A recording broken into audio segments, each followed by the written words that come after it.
Hi, it's Jeff. And Denise from Mousesteps.com. And this is episode number 449. 449. Of Mousesteps Weekly. Sponsored by MEI Travel and Mouse Fan Travel. Halloween kicked off earlier this month at Disneyland and also on the Disney Cruise Line. And that's something, we're talking about the Disney Wish today. And then Disneyland Paris is coming up also for Halloween soon. So if you're looking to book a Halloween trip, this is the time because we're getting closer to the holidays now. Check out MEI and Mouse Fan Travel online and get your no obligation quote. So this week is part 2 of our Disney Wish 4-night cruise. This is day 3. Is it day 3 already? We are at day 3. We did 2 days in one. We already did the first day and the second day on that previous show. But now we have arrived at Nassau, Bahamas. You're looking at Atlantis there on Paradise Island. I have never been. Yeah, I have been once. Yes, it's a casino. So I actually won money out of that place. And I've never gone back. I consider myself ahead of the game. So, yeah, I've only been off the ship to go someplace really once there. So here is the Aqua Mouse. And we have already shown you on the Swiss Meltdown, because there's 2 different adventures with the Aqua Mouse. And Scuba Scramble. Yes, this is the one I was looking forward to because on the media cruise, they weren't running at all the Scuba Scramble. So this was my first time, and it changes every day. So this Atlantis day, once again, I had to rope drop this because it gets a lot. Even on the day when you think everybody is going to be on port, not the case. So I got there about 35, 40 minutes early, and it paid off because I was able to get right on the ride, and here we go. This is very exciting. Well, the thing that we mentioned on the previous show is that unlike the media cruise, this was running continuously, very smoothly. Yes, both days time. that I rode it. Yeah, and I talked to the cast members there, and they said there was one day that it only stopped one time all day. So that's pretty good. Those are long days there. So anyway, time to go into the Scuba Scramble. Very different. Instead of being ice and snow, you're looking at underwater kind of activities. Again, this whole thing reminds me a little bit of Mickey and Minnie's Runaway Railway. Mm-hmm. Yeah, that's that's the style of the cartoons. I probably will never ride this. I'm not really a water slide person. And this is actually... Well, it's not really a water slide. As you can see, it's a very slow-moving conveyor belt it's totally going up. It's totally a water slide. Then it becomes a water coaster. It is a water coaster at that point. It's like a water slide. And you missed this. And there is squirting involved, too. Different types of squirts for different types of screens. We talked about that in more depth on the last one. You don't like that either. No. So this is not an experience for Denise. This part kind of is a slide because you kind of go down through this area in the darkness here. This is like all a slide. But this part here is more like the Typhoon Lagoon thing I said last time, where it kind of forces you up like a little coaster. This is my favorite part, though, where you're looking out, and in this case, you're looking out over Nassau, and you'll see this video shot of me. There I go, doing the GoPro recording there. And it was surprisingly busy to me because, I don't know if half the ship gets off at Nassau. I don't know how many. It's not like Castaway Cay. The amount of guests who go, but there was quite a line. All the ones when that you were stay done. On go up yes, to the pretty much. Aqua Mouse.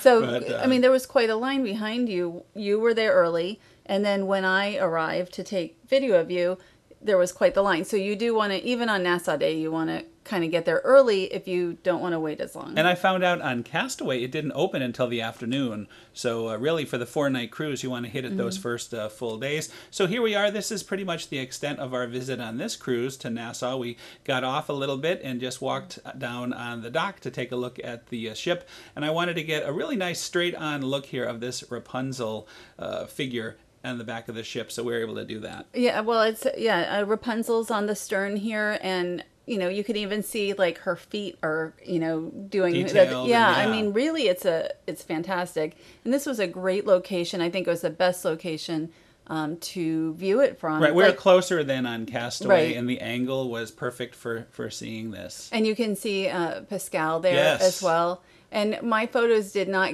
I guess I can. What's the word for it? Just I can crop them to go a little closer. But your photos actually came out great. I looked at them and. But I have not looked at them this close. But they did a really terrific job capturing, Rapunzel there. And this is our good friend Roni's.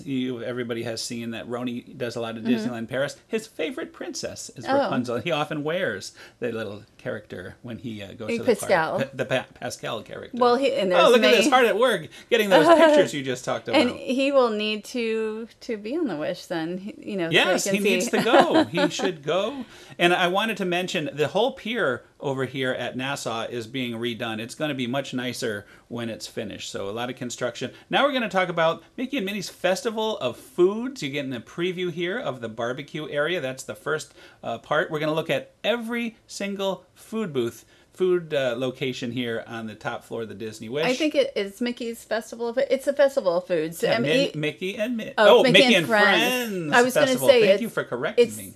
It's the Fab Five. Mm-hmm. So each of the different food areas is named after like Donald or Minnie or Mickey. Well, this was Mickey's Smokestack Barbecue here. And this is barbecue smoked brisket. They made us a very nice platter. We only said, can we have just a tiny bit of everything? I even put my fingers like this, just a little tiny bit. So the whole tiny bit thing. A tiny bit, as you can see up there. And I think they gave us two platters of just food. Just a tiny, very little bit. So that was this was ended up being kind of our lunch for the day. It sure was. But we really wanted to show what kind of food you can get here. And I think that the barbecue was very good. Like the brisket for me was excellent. The chicken on this day was a little dry. There was jalapeno cornbread. There's all kinds of things. You've got the ribs. You like the ribs? The sausage was juicy, very good. The mac and cheese. This was fantastic. This may be my favorite of the food offerings up on the top deck. And honestly, like as far as counter service, for me, the Disney Cruise Line has not been as good at counter service as, let's say, Carnival has a lot of. But I think this is, right up there, really right up there. And I also enjoyed a couple of the other locations as well. So definitely a recommend from me. Yeah, I mean, we said we would actually have one of our meals there. If there was another cruise sometime, we would probably dine here fully. Well, we actually did. We did fully have a meal. So now we're at Sweet Minnie's Ice Cream. Of course you're going to have ice cream after all that barbecue. Normally on a Disney Cruise Line ship, you would go up and you would get your own cone. But here, it's behind the counter, and then they get it for you. It's just a standard, ice cream. Like it's good. It is good. It's fine. Good. It goes well with barbecue. We had it like every day. We had a little bit. They made little cones, which actually was better. Like, how much ice cream do you need? And you can always go get more. So let's see. This will give us a little clue of what we're going to look at next. That looks like a sausage, and over here it looks like a burger. Oh, so we're getting probably the hamburgers and such here. Yes, and you're about to see the name of it. It is Goofy's Grill. I was just going to say, I had to look at my paperwork. We tried a burger. I also did the grilled bratwurst and also some chicken tenders. So we tried a small, and I asked for little teeny bits of it again. Yes. Too. Well, I mean, you can't get a teeny burger. You either get a burger or you get, and not a burger. All of this wasn't at the same time, by the way. We broke this up into a couple times. Yeah, like a half hour later. No, we're gonna also show. we're gonna show the other side. Donald's Cantina was a totally different day. And I liked Donald's Cantina as well. So you just saw the burgers cooking. The burger wasn't my favorite. It was not up to the guy's burger standard for me. It was still a good burger, but there you go. Just nothing here was out of the ordinary. I would not recommend Goofy's Grill. No, I think that Goofy's Grill is, compared to the others, is at the bottom of the list. Like, you can get a burger, like if you're at the Disney parks and such. Did you like? You know what? This was the best I had from Goofy's Grill, and again, not anything over spectacular, but I always like a pretzel bun anyway. So. I wouldn't come back to Goofy's Grill. There's better choices. Right, there's better choices right next to it. Yes, right, very close by. And we're just looking at some of the nice little hidden Mickey here. They have the water fountain. You could wash your hands and all of this. So, Festival of fun. Festival of food. Fun. So Daisy's Pizza Pies. Let's have some pizza from Daisy. And I actually stopped here several times when I just wanted a snack. Me too. It's fine. It's not bad pizza. I mean, it's a okay pizza, but I wouldn't make a meal out of it. It's more of a snack. To me, if you want a little something, you just need to kind of tide by it before dinner. If you have late dinner like we did, a couple of slices, maybe a slice as you're walking by. Right. I mean, they're not huge slices.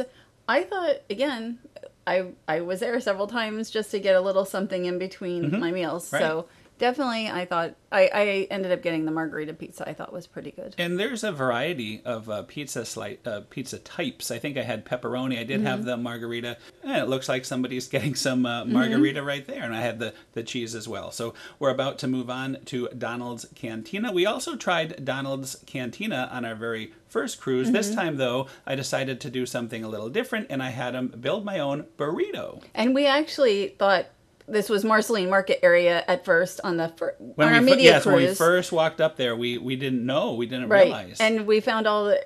This isn't the place I'd go for the first meal. I'd go to like Marceline Market. Right, and But- we showed that our first meal on the last cruise with all that seafood. But I came here to Donald's Cantina just, again, in between, like, the 8 hours in between, like, lunch and dinner, and I had a little rice and a tiny bit of chicken.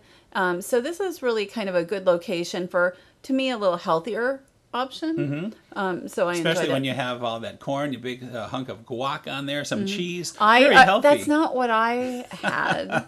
That's not what I had. I had mostly some rice with a little bit of chicken. This was actually a very nice burrito, So both times I did dined up there, I enjoyed it. Not my favorite. I still would say the barbecue would be the number one. What about you? Now that this is the last, we're about to switch topics. So while they're wrapping up my burrito, what was your highlight of the upstairs dining? I think just to get a little bit of what you like at each place, like I liked the jalapeno cornbread. I liked the brisket. I liked the margarita pizza and the rice. So, to me, I don't know that I would come here as much to any of them for a total meal, but for, a little snack or something in between my regular meals. So today is also Pirate Day because it's going to be Pirate Night. So the characters are meeting in their pirate outfits, and here we have Mickey doing his eye patch look there with his sword. A lot of fun meeting all the characters. Very similar to we showed on the last show, meeting the characters in their nautical outfits. The same classic characters were meeting in their pirate outfits, and here's Minnie. And I think that it started around 4 p.m. or something, Yeah. where you could go. And I didn't. You were having a nap. I was having a nap. It was nice to have a nap, and you went out by yourself. Yeah, because I didn't even know at the time that the characters were going to be doing that necessarily, and it was a pleasant surprise. And you were able to meet a couple of them later on before the pirate party, the Parlay Rockin pirate party later on. I found Chip and Dale just sort of wandering around. They weren't, meeting and greeting in this way, but they were it felt like they were kind of moving, on the move. And here we have Donald. A lot of guests really take the whole pirate thing very seriously. They put a lot of effort into the outfits. It's kind of like Halloween once a cruise, and I like that. I think it's very interesting to see the creativity from the guests. And I have never done that. Like I did it once many years ago. And they used to put bandanas in the rooms, and I never wore it. So maybe that's why they didn't put them in this time. And we do have all that stuff. So one of these days we'll have to actually dress up and do the whole pirate experience. I'm probably not doing that. I don't know. You might. No. No. You get some ideas, some wardrobe ideas. Maybe you have Daisy here, very nicely dressed, very energetic as always. And of course we're seeing the characters, in different outfits during the cruise, which was fun. And again, to meet the characters, it's pretty convenient. It's one after the other. They're scheduled 15 minutes apart, so you just move from one to the other. Sometimes you'll get characters that have a very, very long line, but there is a second chance later on in the evening for all of the characters. So anyway, now we're going to move on. We are saying goodbye to Nassau. I always like sailing away from any port. It's always kind of fun. It reminds me of the initial sail away at the beginning of the cruise. We probably had a little champagne. We did. The mum still... No, actually, I think we had a different type of champagne for this sail away. I forget what the other name was. I brought 2 bottles. It was French, I know that. Yes. It was real champagne. Yes. It starts with CHA, but I don't remember. Anyway, so we'll say goodbye. This was always fun when we go by the lighthouse, and this time you saw some jet skis that were kind of driving around. It was a beautiful day, actually. The weather on our cruise was pretty perfect the whole time. And I love cruising. I love to be, especially out on my own balcony, just sitting there and, and just looking out. I mean, to me, that's very calming. Right, and we had a Palo coming up, so it was nice to be able to have a shower, get dressed, and change for the nice night out, and kind of sit out here and enjoy a nice early evening. But our Palo wasn't too late; it was at 6 o'clock, and here we are at the restaurant. And Palo is a steakhouse on the Disney Wish. We had been invited to Enchanté during the media cruise, and this time we were taking ourselves to Palo Steakhouse. And it's really, I really enjoy this experience after being in the Marvel and Frozen, where you're so close together with everybody, and like This is such a relaxing. Oh my gosh, it was so nice just to totally relaxed and beautiful. The other two restaurants, you didn't have a view of the ocean. Everything was enclosed, and this is another reason I really like this. It turns out, and our seats here in the back were perfect because we were able to look right out and see the water and see the sunset and everything. It was a very perfect setup. And I would totally do it again. Maybe I would do it twice. I would do it twice, I loved too. it. So the cost for dinner was $45, plus if you're getting wine. Each, and then $40. Have quite a bit of selection on a la carte as well. And you're looking at, they call this a Cogsworth-inspired clock. It's Beauty and the Beast themed. Our waiter took me around and showed me I did not see that. Yeah, you should have I was followed sitting. along. I had no idea where you were. So again, we're just looking at some of the decor around the restaurant. We're about to start our meal, but I just wanted to, again, give a good overview tour of the different seating. There's different rooms, so you're looking at different seating in the different rooms. And I like to dine early. I like to be able to look out on the water. And of course, by the end, it's dark, but for much of our meal, you could see outside. All right, so let's take a look. We'll start our dining adventure. You can see there's all sorts of options, and the one that we did, the $45 one, I'm going to do a close-up of that. But you're seeing that you have you can choose from this large menu. Right, and then there's the 4 courses, including dessert. This is what we chose from. It's not a lot of choices, but it's enough choices for me. But the other items on the menu looked very good too. And we noticed the utensils were very nice, very detailed. I'm kind of showing that. The utensils and the plates, both here and at Enchanté, I thought was very nice. And we received an amuse-bouche. I do not remember what it was. I didn't write it down. I know we both enjoyed it, and it didn't last very long. I'll tell you that. And you also started off with some wine. Right. No, actually, I think the wine was for me. You chose it for me. I did. You did. I looked online, and I looked online to see what seemed like a good one, and I had a cocktail, which was excellent. Nice little spritz there. Palo, yes, the Palo. I believe it's called a Palo spritz. And also we had the Palo iced tea, which they freeze the ice cubes. They're iced tea ice cubes, so that was very nice. They've done that forever at the different Palos. And then we ended up with did we both get, no, I got the heirloom tomato and burrata mozzarella caprese, and you ended up with the, there's shrimp here and calamari. Shrimp tempura and the calamari, and both the tempura shrimp and the calamari were phenomenal. I mean, I had calamari at a different restaurant on the cruise, and no comparison. So good. And I like the bread. Oh, the bread. We could honestly, have gone. The bread was very dangerous. It was very dangerous. It doesn't look addictive, but it was really, really nice. The pita type bread there was so good. It was like a pizza, and they kept offering more bread. Mm-hmm. We had to just say no to that. It was so good, though. And then we ended up with the romaine. I think we both ended up with the romaine hearts. Right. Although I took it with the quail eggs, which you're seeing there, and you took it without the quail eggs, from what I remember. This was like a whole head of lettuce. This was the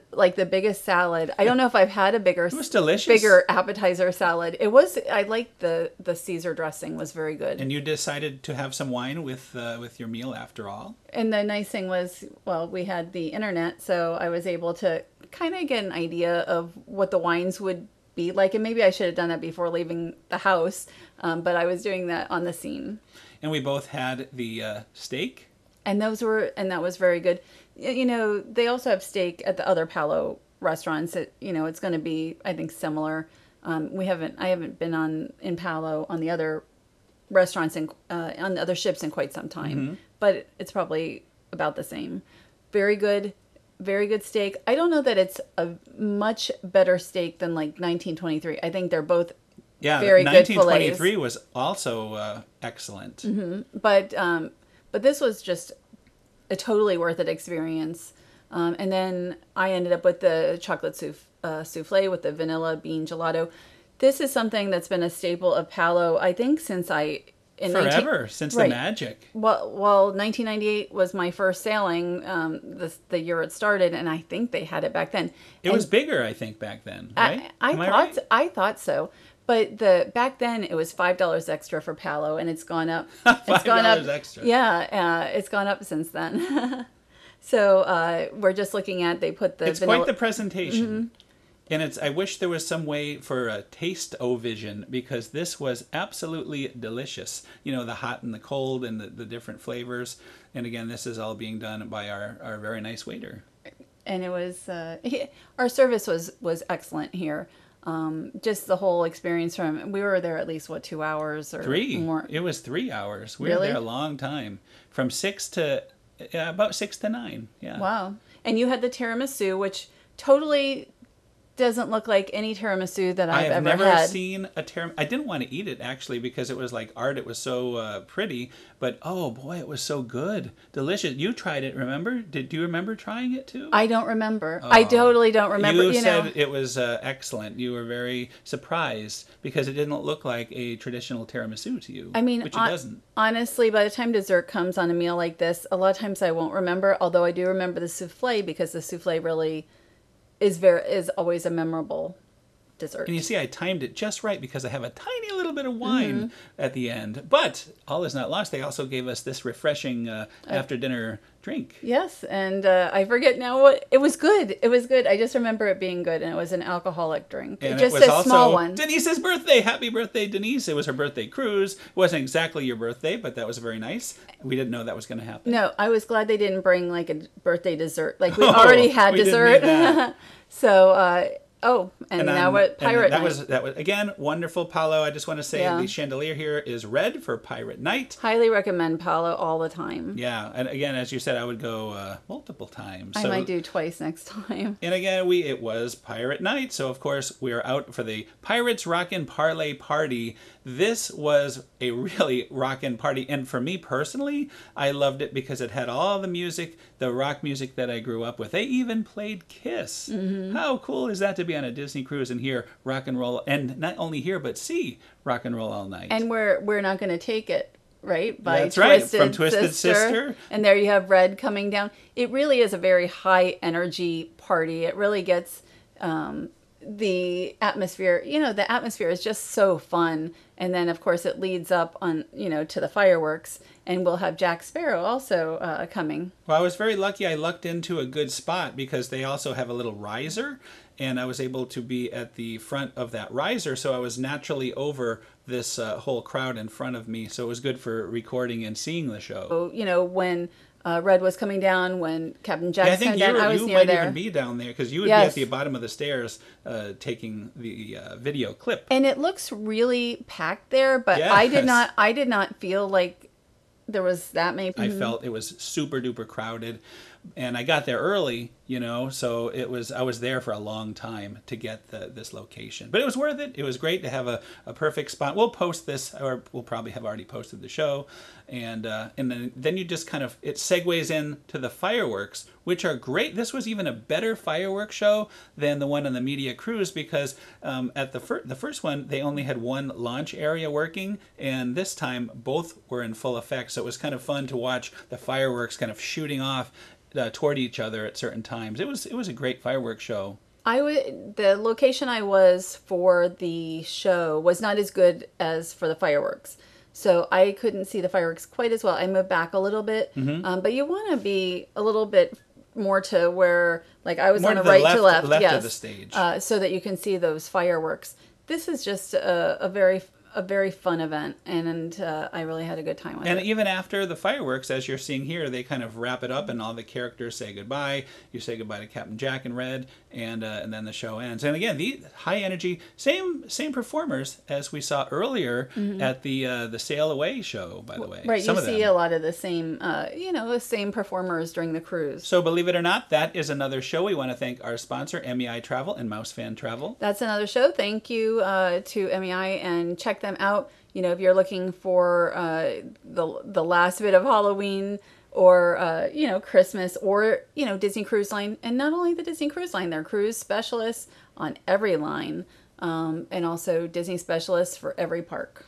And next week, we'll be back for the last installment of our 4-night Disney cruise. That would be day number 4, which turned out to be another wonderful day. My favorite days were the last 2 days. Yes, I mean, to go to Palo was really the highlight meal of the trip. And then also, I really enjoyed of course, the fireworks too. And then, though, I'll give a little teaser. We had such a great time at Hyperspace Lounge, much better than even we thought we would. And we finally got to dine at 1923. Excellent food, rivaling Palo in food quality, surprising. So we'll talk about that next week. I enjoyed my 1923 experience. So thanks again for watching. Have a good week, and we'll see you all next week. Have a great week.